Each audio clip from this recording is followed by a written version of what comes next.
Hei, mina olen Agnes, NetGroupi Business Intelligence valdkonna juht. Kui palju kasutate teie ärianalüütikat ja andmeid oma ettevõtte igapäevastes protsessides? Kas otsustamiseks vajalikud andmed on laiali erinevates süsteemides? Kas andmete uuendamine võtab kaua aega? Kas ligipääs uutele andmetele on peavalu? Kas detailseid andmeid näevad vaid IT-spetsialistid? Kas raporteid oskavad teha vaid analüütikud? Kas tegevuste eesmärgistamine on keeruline? Aitame andmed erinevatest süsteemidest kiiresti kokku tuua.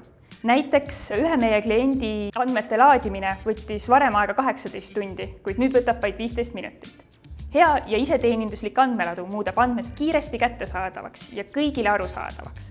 Otsustajad pääsevad ise andmetele ligi ning saavad lihtsa vaevaga ise atraktiivseid raporteid teha. Kuna andmete analüüs meie juurutatavates süsteemides on lihtne ja isegi lõbus, saavad ettevõtted seada tulemuslikke eesmärke ning igas olukorras neid vajadusel kiiresti operatiivselt kohandada. Aitame leida andmete rägastikus olulise informatsiooni ja kaotada aega röövivad pudelikaelad teie tegevustes.